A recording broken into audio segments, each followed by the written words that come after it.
एक प्रश्न है, शैलेंद्र गरुण ने लिखा है, प्रणाम गुरुदेव। क्या पानी और भोजन में भी मेमोरी होती है, स्मृति होती है, जिसे ग्रहण करते हैं और हम आनंदित या दुखी हो सकते हैं?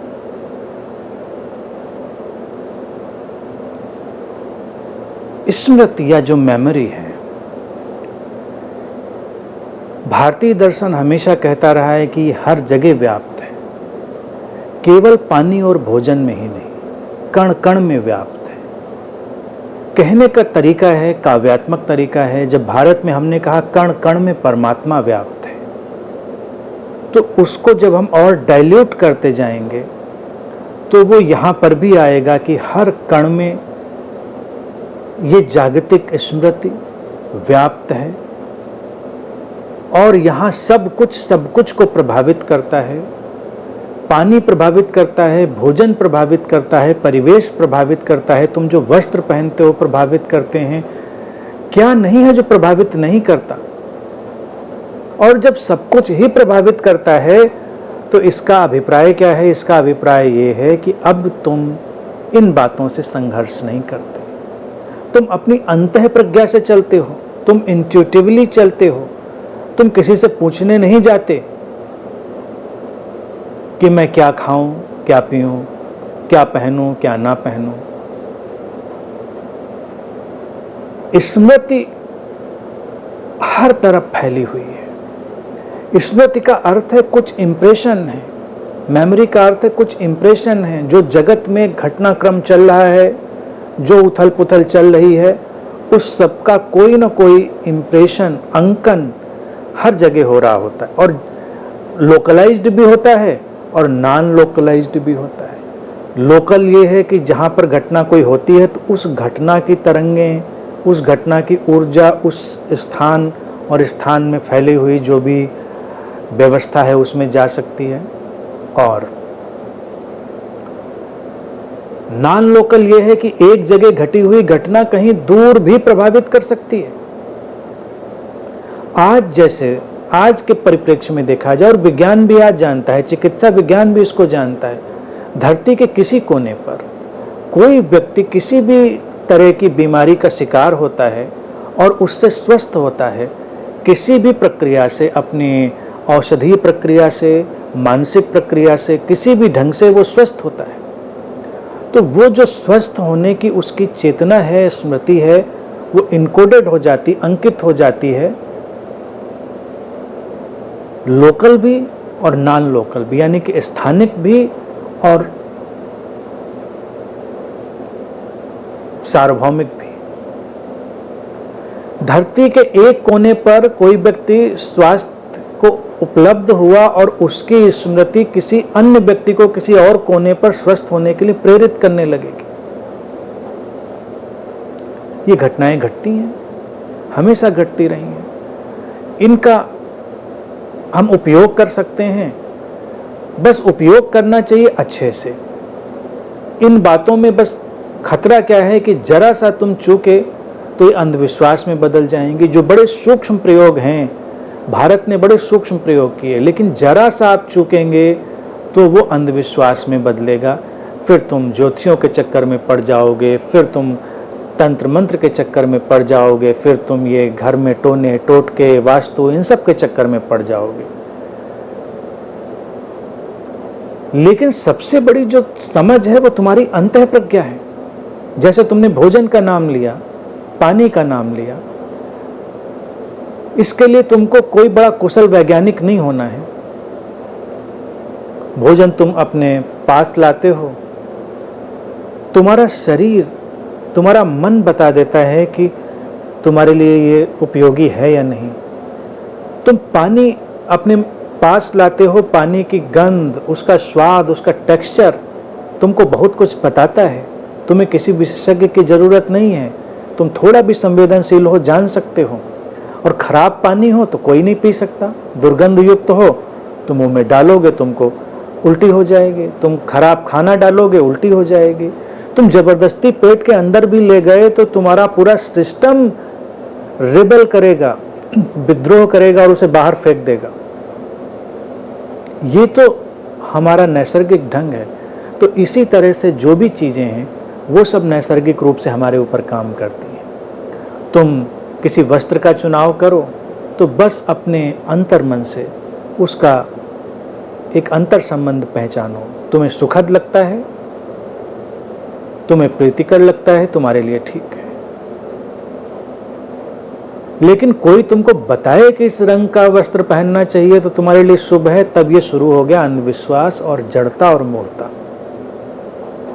फिर तुम्हें कोई कुछ और बताएगा, तुम्हें कोई कुछ और बताएगा कि ये चीज़ रख लो, ये सामान रख लो, ये माला, ये अंगूठी, ये पत्थर, ये टोना, ये टोटका। तुम उसमें उलझते चले जाओगे। तुम्हें लगेगा अच्छा इनकी स्मृतियाँ होंगी, वो हमको प्रभावित करेंगी। ऐसा नहीं है। बातें हैं और उनको बहुत ही गंभीरता से समझें, तब तो उनका काम है। मैं इसीलिए इन बातों पर बहुत बात नहीं करना पसंद करता, क्योंकि इनको ज़्यादा आप विस्तार दीजिए तो लोग उसके पीछे इतने क्रिएटिव हैं। किसी अच्छी बात में लोग क्रिएटिव नहीं होते हैं, लेकिन ज़रा सी कोई बात अगर उसमें निगेटिव संभावना हो तो बड़े क्रिएटिव हो जाते हैं। तुरंत का तुरंत उसमें नई नई चीज़ें लेकर आ जाएंगे। तो बेहतर होता है कि उससे पूरा का पूरा बच जाया जाए। भोजन और पानी के बारे में मेरी यही राय होगी कि जो स्वास्थ्य के लिए उपयोगी है, अच्छा है, शुद्ध है, उसका उपयोग कर लें। ज़्यादा स्मृति के चक्कर में ना पड़ें कि क्या स्मृति इसमें आई होगी, क्या स्मृति नहीं आई होगी, फिर वो तुम उलझते चले जाओगे। उदाहरण के लिए पानी की स्मृति की एक बात मैं तुमसे शेयर करूं। मैंने कई बार इस पर बात की। भारत में हमने नदियों को देखे देवी कहा, माँ कहा। यूं ही नहीं कहा, हम धरती को भी माँ कहते हैं। हम तो यहाँ हर चीज़ के प्रति एक अनन्य श्रद्धा प्रेम का भाव रखते हैं। कारण यही है कि वो इम्प्रेशन, वो इम्प्रिंट, वो मेमोरी, वो अंकन, दिव्यता से लेकर व्यक्ति की मानसिकता और परिवेश में घटते परिवर्तन, सबका जो प्रभाव है वो वहाँ पर पड़ा हुआ है। तो भारत में हमने तमाम नदियों को चुना, उनकी अपनी अपनी विशेषताएं हैं, लेकिन खास तौर से चुना गंगा को, गंगा नदी को। और तुम्हें हैरानी होगी कि भारत के तमाम तीर्थ गंगा के किनारे हैं। गंगा के किनारे कुंभ का आयोजन होता है, तुम देखते ही हो। इतने साधु संत बिना किसी प्रोपेगेंडा के आते हैं, रहते हैं। अलग अलग समय पर अलग अलग व्यवस्थाओं में साधनाएं चलती हैं। कितने बुद्धों ने, ऋषियों ने, गुरुओं ने, साधकों ने गंगा के किनारे अपनी साधना करी। तो एक प्रयोग ये हुआ कि जो गंगा का जल है, ये उस मेमोरी को, उस स्मृति को अपने अंदर समाहित कर लेगा, अंकित कर लेगा। जैसे हम बोल रहे हैं तो ये डिजिटल फॉर्मेट रिकॉर्ड कर रहा है किसी भी चीज़ को, वैसे ही ये जो पानी है ये हर चीज़ को बहुत अच्छे से रिकॉर्ड कर रहा है। पानी तरल है और उसकी अपनी बड़ी संभावना है। तो हजारों साल से इस प्रयोग को करते करते गंगा के किनारे, गंगा में उतर कर, साधना में जाते जाते गंगा नदी का जो जल है वो बिल्कुल ट्रांसफॉर्म हो गया। इसीलिए उसको पवित्र कहा गया, तुम्हें पापों से मुक्त करने वाला कहा गया। तो कई तर्कवादियों को ये मजाक लगता है, अच्छा इतना प्रदूषित जल है ये तुमको मुक्त करेगा पाप से, तो और तुमको बीमार कर देगा। वो सब अलग बात है कि वो हम नाले गिरा रहे हैं उसमें तो प्रदूषित हो रही है, वो सब। इंसान की मूर्खता की भी तो कोई सीमा नहीं है, उसकी विद्वता की भी सीमा नहीं है और मूर्खता की भी सीमा नहीं है। अब ये उसका अपना सारा रंग ढंग है कि वो नदियों को प्रदूषित करने में लगा है, क्योंकि वो इतना ही उपयोगितावादी बनता जा रहा है। तो उसके दुष्परिणाम हम आज देख ही रहे हैं। लेकिन उन प्रयोगों के चलते हुए गंगा का जल अप्रतिम रूप से रूपांतरित हुआ। और आज भी अगर कोई साधक किसी तट पर सहज होकर, शांत होकर, रिसेप्टिव होकर बैठता है, उस जल से एक अंतरंगता निर्मित करता है, आक्रामक नहीं होता, अंतरंगता, प्रेम, श्रद्धा, तो उस जल से वो स्मृति जो है वो खुलती है और उस साधक, उस खोजी के ऊपर प्रकट हो जाती है। कई लोग अनेक अनेक ढंग से एक अजीब से एनलाइटनमेंट से गुजरते रहे हैं केवल गंगा के कारण। भारत ने ये प्रयोग किया कि कोई शरीर में गुरु ना भी हो तो एक नदी ही वो काम कर देगी, क्योंकि उसने सारी स्मृतियों को पी लिया है। तो ये सब प्रयोग हैं, फिर जगहें हैं और तमाम चीज़ें हैं, पहाड़ हैं। तुम उस झंझट में लेकिन ना पड़ो। ये होता है जब तुम्हें कुछ खींच ले, पुकार ले, तुम्हारा अंतर्मन किसी घटना या किसी व्यवस्था के साथ लयबद्ध हो जाए, तरंगित हो जाए, तो तुम उसका स्वागत करो।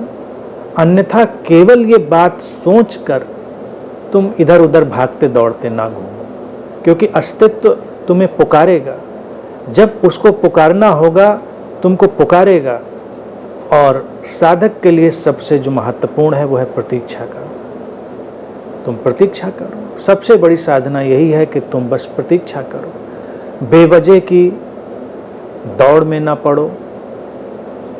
सिद्धांत हैं, ज्ञान की बातें भी हैं, लेकिन उनमें उलझो नहीं। तुम्हें जितना काम आए उतना काम लो, बाकी सब छोड़ दो। तुम बस सहज बने रहो, इतना ही करो।